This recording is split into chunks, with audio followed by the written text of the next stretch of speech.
Remember to like the video, share your thoughts below, and subscribe to keep up with our latest stories.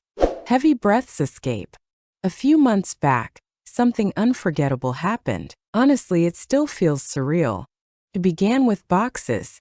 Mountains upon mountains of cardboard boxes loom ominously. My husband, David, bless his heart, is a collector. A collector of, quite simply, everything. Books, vintage tools, vinyl records. He likely has a forgotten box of each, collecting dust in the shadows. We were leaving our 3-bedroom home in the suburbs for a smaller space in the heart of the city. They call it downsizing. I call it freedom. A release from the overwhelming weight of David's treasures. David's strength is undeniable, yet time is relentless. Nor am I, for that matter. I've lived through a few decades. In my early 50s, each moment of this move weighs heavily on me. Weeks of packing had left us engulfed in a chaotic sea of newspaper and tape, but the moment of moving hung over us like a storm cloud, ready to break. That's when Peter steps into the scene. Peter is more than David's best friend. He's like a brother, bound by unbreakable ties. Since childhood, they've stirred up mischief by the creek, weaving a tapestry of unforgettable teenage escapades.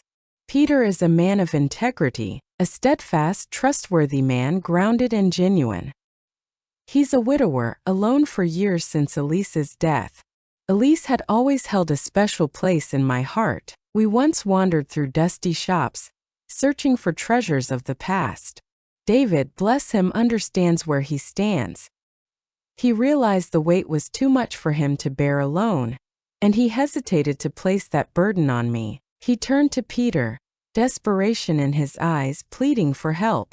The morning of the move arrived, bright and sunny, a stark contrast to the tight knot of stress twisting in my Davidac.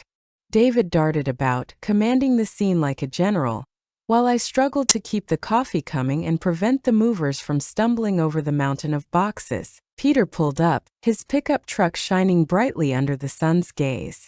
He donned a faded blue t-shirt, jeans, and his familiar battered work boots. His smile was effortless, a beacon that calmed the storm within others. "Good morning, everyone." His voice resonated, rich and inviting, wrapping around me like a comforting embrace.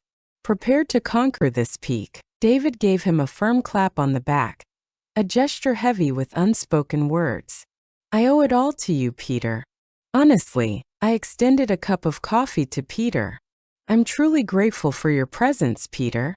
Your support means everything to us." He grasped the mug, our fingers barely touching. It was a fleeting, innocent touch, yet it sent a shiver racing down my spine. I attributed it to the overwhelming stress of moving and the relentless fatigue that had consumed me over the past few weeks. The initial hours passed in a whirlwind of lifting, carrying, and navigating boxes through tight doorways. Peter was a force of nature, lifting burdens that left David and me gasping in awe. He was a master of organization, skillfully packing the truck to make every inch count. I watched him, captivated by his strength and the quiet confidence he exuded. Our work had a pulse, a beat that drove us forward. David would lead. I'd tag the boxes, providing support and endless coffee. Peter would bear the weight of it all.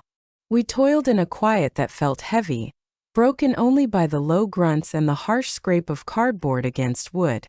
Yet, as the morning unfolded, a change began to stir. A quiet tension, barely noticeable, started to seep into the air. Perhaps it was the weariness. Perhaps it was the closeness forged in our shared moments. Yet, I began to see details that had escaped me until now. Peter's brow furrowed in concentration, muscles flexing beneath his t-shirt, his deep, warm brown eyes lingering on me for a heartbeat longer than needed. I found myself gazing at him, overwhelmed by a peculiar blend of gratitude and an unnameable emotion, a sensation long forgotten, now surging back to life. Something that quickened my pulse. At noon, David set out to grab sandwiches. Peter and I stood together in the house, engulfed by the echoes of our past. The silence was transformed, thick with an unvoiced tension that crackled in the air. He pressed against the boxes, sweat trickling down his forehead. "Are you all right, Elise?" He called out to me, his voice heavy with meaning. "Your exhaustion is evident." I find myself, I confess, collapsing into a nearby chair. "We're on our way. Grateful for you." He smiled, that effortless, sincere smile that always stirred something deep within me. "Witnessed. Happy to assist. You and David have always shown me kindness." We lingered in silence, the weight of unspoken words hanging heavily between us. Sunlight pierced through the dusty windows, casting a harsh glow on the empty walls and the remnants of a forgotten past. The house echoed with emptiness, a haunting void. Then he uttered a shocking revelation, something that shattered the silence, revealing a hidden passage I never knew existed. "You know it," he murmured, locking his gaze with mine. "Elise held a deep affection for you. She often spoke of you as one of the most compassionate souls she had ever encountered." In that instant, everything changed. The sorrow of Elise's loss weighed heavily on me, the solitude I'd endured for years, and this unforeseen bond with Peter stirred something deep within. Everything converged into one overwhelming feeling. I stared at him, words trapped in my throat. He moved in, his gaze radiating a warmth that both soothed and unsettled me. "I miss her," he said, his voice trembling with unspoken pain. "Her absence weighs heavily on my heart." In an instant, before words could form or thoughts could settle, he grasped my hand. His hand, warm and calloused, spoke of a life steeped in relentless toil. My hand, suddenly conscious of its age spots and trembling skin, felt small and fragile in his grasp. The connection wasn't explicit, yet it crackled with intensity. A sudden rush, a flame rekindled within me after years of silence. He held my hand, his thumb brushing softly against my skin. We stood there, paralyzed, enveloped by the shadows of what once was and the haunting unknown ahead. The silence loomed, dense and oppressive, broken only by the faint hum of traffic and the urgent calls of birds outside the window. "Peter," I finally managed to whisper, my voice trembling in my throat. He gazed at me, his eyes brimming with an unexpected vulnerability. "I know," he whispered, a weight in his voice. "I shouldn't. I simply," he faltered, grappling for the perfect words. Silence spoke volumes. I grasped it fully. We shared a silent understanding. Grief intertwines with silence. A deep longing for connection lingers in the air. It lingered, palpable and charged, suspended in the space that separated us. He let go of my hand slowly, as if each moment stretched painfully between us. His touch was gone, leaving a hollow ache, a yearning for an unnamed something. "David will return shortly," I declared, the truth hanging heavy in the air. "Yeah," he said, stepping back, a flicker of uncertainty in his eyes. He raked his fingers through his thinning hair, a sudden wave of fluster washing over him. I need to return to my tasks." We lingered in silence, each moment heavy with unspoken words, our eyes never meeting. The warmth of the morning had vanished, leaving behind a tense formality that hung heavily in the air. The lifting and carrying persisted, yet the rhythm faltered, leaving an unsettling silence in its wake. David, unaware of the storm brewing beneath the surface, kept his cheerful demeanor intact. He spun tales, shared laughter, and filled the air with a vibrant energy. I attempted to give back, but my heart felt absent. I was trapped in a surreal scene, observing my own life unfold, questioning how I had arrived at this moment. As the sun dipped low, the truck stood ready, a silent witness to the emptiness of the house. Laid bare, it resembled a hollow echo of what it once was, a vessel of memories now being uprooted and relocated. We stood on the porch, eyes fixed on the unfolding drama. The setting sun stretched shadows across the lawn, drenching the world in fiery orange and gold. "All right," David declared, his hands coming together with a sharp snap. "It's done. Thank you once more, Peter. I'm in your debt." Peter smiled, yet his gaze lingered elsewhere. "Whenever you need me, David, happy to assist." He turned to me, and in that fleeting instant, our eyes met with an intensity that stole my breath away. A message hung in the air, a question laced with desperation, a plea wrapped in hope, a promise waiting to be fulfilled. I couldn't understand it, yet its weight and significance pressed heavily on me. "Thank you, Peter," I whispered, my voice trembling. "For it all." He nodded, then stepped into his truck, the weight of unspoken words hanging in the air. He waved and drove away, leaving us alone on the desolate porch. The journey to the new apartment felt like a whirlwind. David excitedly shared tales of the new neighborhood, the vibrant restaurants, and the thrilling opportunities that awaited. I nodded and smiled, yet my thoughts drifted far, haunted by the day's events, desperately seeking clarity in the chaos. The apartment felt intimate, filled with light and a breath of fresh air. The city skyline unfolded before us, a breathtaking departure from the familiar suburban sprawl. As I surveyed the unpacked boxes, the strange furniture, and the cold white walls, a sharp ache of loneliness pierced through me. That night, as David drifted into sleep, I lay in bed, fixated on the ceiling. The day's events echoed in my mind, their weight suffocating me. Peter's hand gripped mine, his words about Elise hanging heavy in the air, the unspoken longing in his gaze piercing through me. What was the true significance of it all? Was it merely a brief slip, a momentary weakness ignited by sorrow and fatigue? Or was it something deeper? Is there something more profound lurking beneath the surface? I was lost in uncertainty. Something had undeniably changed inside me. Something stirred to life. I realized I could no longer deny the truth of what had transpired. I couldn't ignore it and act like everything was okay. The next morning, I awoke with a fierce determination. I had to speak with Peter. I had to grasp the truth of what transpired, its significance, and the path that lay ahead for us. But how could I manage that without causing David pain? How can I keep his trust intact? The question lingered in my mind for days, an unanswered torment that wouldn't let go.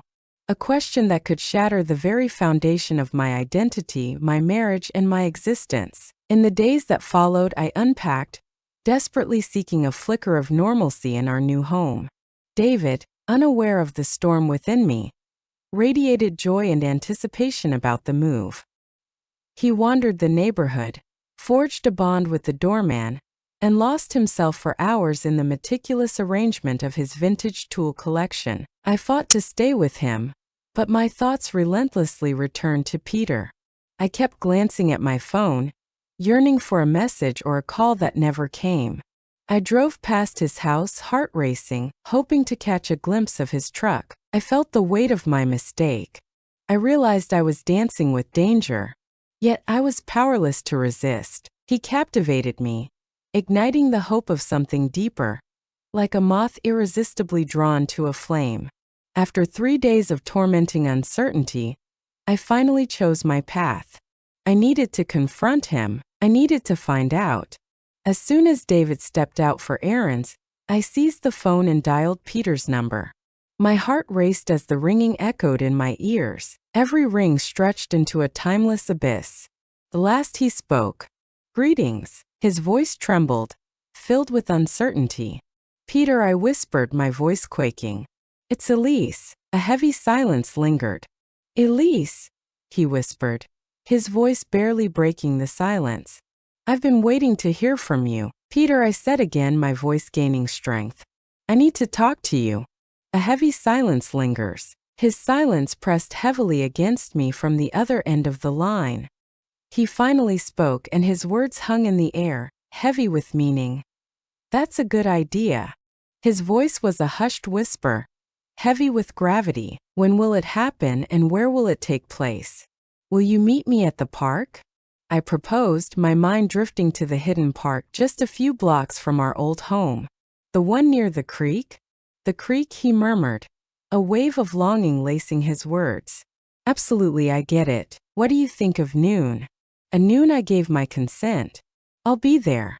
I ended the call, my heart racing, yet a wave of relief washed over me. I was taking action, no matter how small. I was finally seizing the moment. The minutes before noon dragged on, heavy with anticipation. I paced the apartment, cleaning with fervor, desperately trying to lose myself in a book. Yet my mind spiraled with anxiety and anticipation. The conversation echoed in my mind, each replay revealing a cascade of possible outcomes, each more haunting than the last. What if his feelings didn't mirror hers? What if he wished he hadn't taken my hand? What if he believed I was losing my mind? And even if he felt something, what would it matter? Was I truly prepared to gamble my marriage for the allure of the unknown? Questions spiraled, each one a wave of doubt, pulling me under. Yet, amid the anxiety, a flicker of excitement remained, a spark of hope that refused to be snuffed out. At last, the clock chimed 12. With a deep breath, I clutched my purse and stepped into the unknown. The park felt hauntingly familiar, stirring memories deep within me. A tiny haven of life amidst the chaos of the city. The creek gurgled, weaving through the trees, a haunting echo of my childhood memories. I saw Peter on a bench by the water, his back turned to me. He stood there in the same worn blue t-shirt and jeans from moving day, a haunting reminder of what once was. He bore the Peters of time, rugged and worn, yet his allure remained undeniable. I approached him, each step swallowed by the gentle embrace of the grass beneath me. As I approached, he turned and locked eyes with me. His eyes flickered with surprise, and a faint smile danced on his lips. "Elise," he said, rising to his feet. "Thank you for being here. Thank you for meeting me," I whispered, my voice trembling with emotion. We lingered in silence, our eyes locked, the world around us fading away. The air crackled with tension, heavy with our past and the looming unknown of what lay ahead. He shattered the silence with his words. "What's on your mind?" I inhaled sharply. As I spoke about moving day, my voice quivered with emotion. "It's all about the emotions we shared." He nodded, a weight of understanding in his gaze. He admitted, "I've been thinking about it as well. So much. I can't find the words," I stammered. "I'm married, Peter. My heart belongs to David, yet you felt it, something deep and undeniable." He completed it for me. And so I did. My gaze fell to my hands, a wave of shame crashing over me. "I never intended for this to occur," I confessed. "I never intended to cause pain." He reached out, his fingers brushing against mine, a spark igniting between us. His touch ignited a warmth that wrapped around her, a silent promise of safety. "I understand," he replied. Neither did I. We settled onto the bench, close together, our fingers intertwined. The creek gurgled beside us, a haunting echo of time slipping away. "I miss Elise," he whispered, his voice heavy with sorrow. "Each day without her is a haunting reminder of what I've lost. Your kindness, your strength, they envelop me, leaving me breathless." I brought her back to me. "I miss her too," I whispered, my voice trembling with raw feeling. She was a repeatable woman. We lingered in silence, enveloped in our sorrow, recalling the moments we shared with Elise.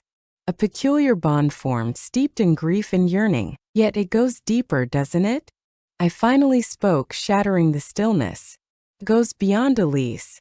His gaze met mine, a turbulent blend of sorrow and yearning. "No," he replied, his voice heavy with finality. "No, it isn't. I've always felt this pull towards you, Elise, even in Elise's living moments. Your light shines brightly, radiating warmth and kindness. It has always captivated me." I was shocked. I never knew he carried those feelings inside. I can't find the words," I stammered. "You don't need to say a word," he whispered. "I needed you to hear this." He hesitated, drawing in a deep breath. "Listen," he urged. "I have no intention of tearing apart your marriage. My respect for David runs deep. I couldn't simply act as if nothing had occurred. I had to confront the truth, both with you and within me." I nodded, tears brimming in my eyes. "Thank you for your honesty." We lingered in silence, our hands tightly intertwined, the weight of unspoken words hanging between us. The creek gurgled beside us, echoing the tangled web of life, love, and loss. At last, my voice broke the silence. "What happens next?" I whispered, my voice trembling on the edge of silence. His gaze met mine, a storm of hope and resignation swirling within his eyes. I don't know, he whispered, a flicker of uncertainty in his eyes. The choice is yours.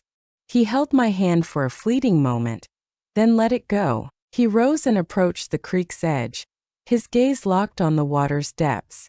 I won't tell you to leave David, he said, his back turned to me.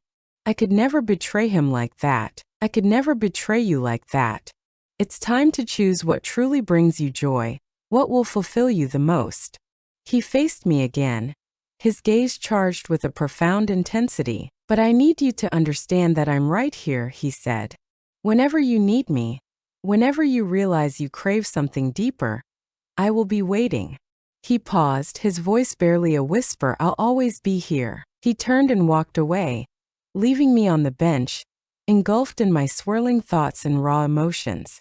The decision loomed over me, a crushing burden that stole my breath away.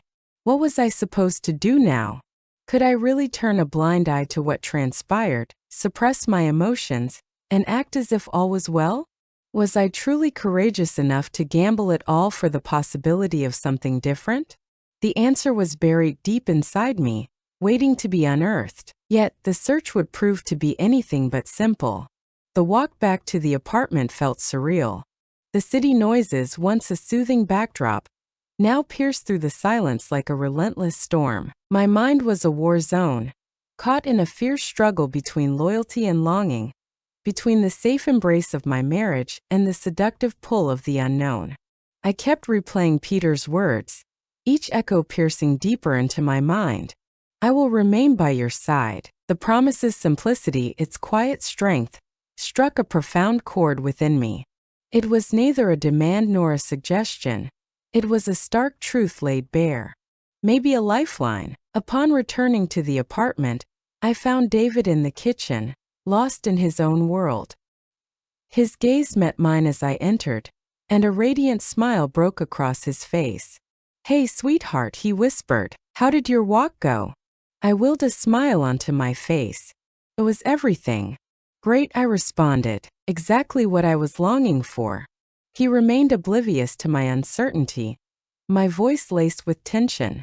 He dove into a tale of a new recipe he was experimenting with, his excitement palpable. I nodded, offered the right responses, yet my thoughts drifted far away. That evening, as we gathered for dinner, the silence hung heavy in the air. The silence hung heavy between them, not the ease of shared years but a taut, fraught stillness brimming with unasked questions and buried fears. I reached out to David, but the words stumbled awkwardly between us, heavy with unspoken tension. A haunting sense of deception clung to me, as if my very presence was a betrayal to him.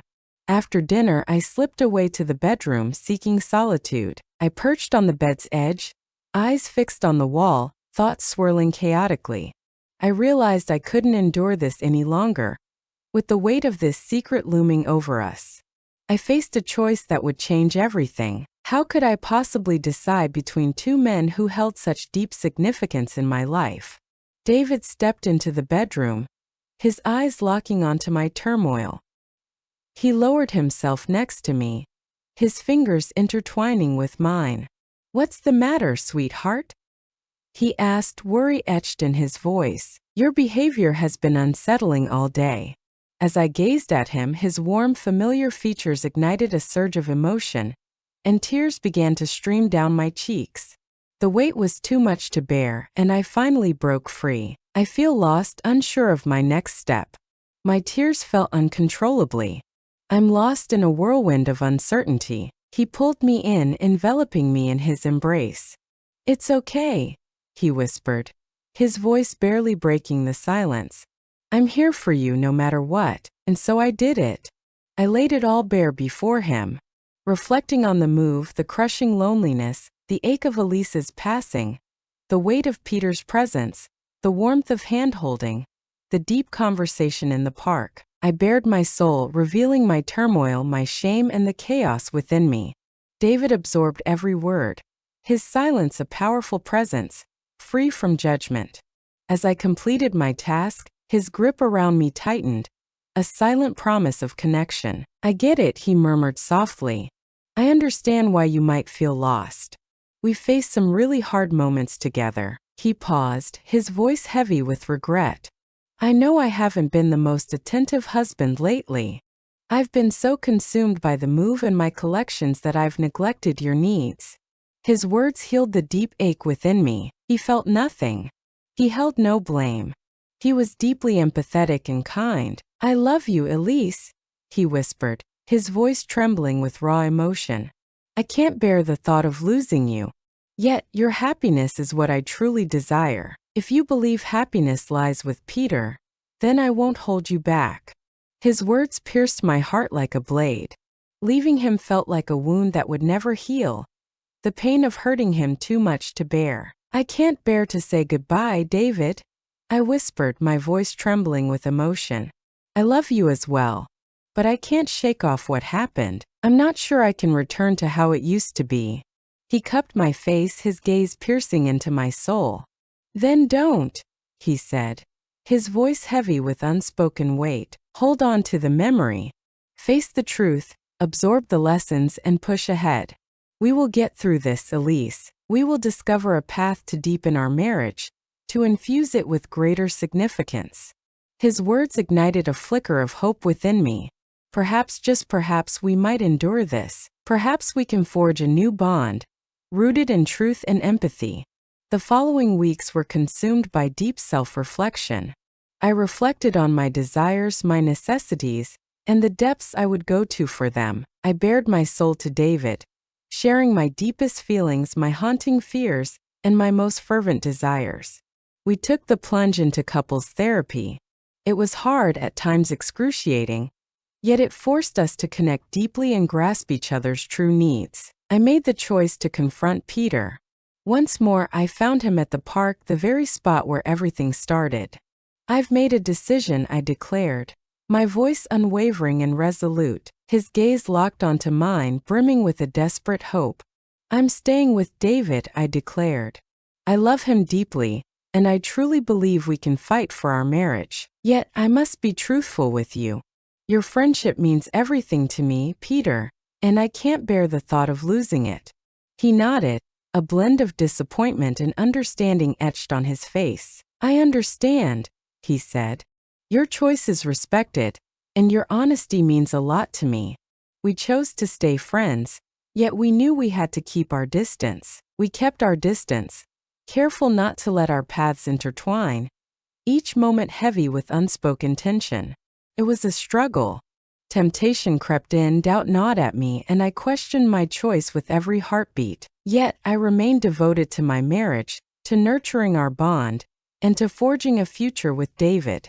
Bit by bit, our marriage found its way back to life. We unearthed the love and passion long hidden under the weight of routine and complacency. We discovered the power of true communication, embraced our strengths, and found the courage to forgive our flaws. We began antiquing once more, a passion Elise and I once cherished together. It was a tribute to her memory, a celebration of the deep connection we once had. In hindsight, the move, the boxes, and the surprising bond with Peter ignited a profound transformation. I was thrust into the depths of my desires, my insecurities, and the stark reality of my mortality. They instilled in me the vital lessons of honesty, the power of communication, and the strength found in forgiveness. Our marriage has its flaws.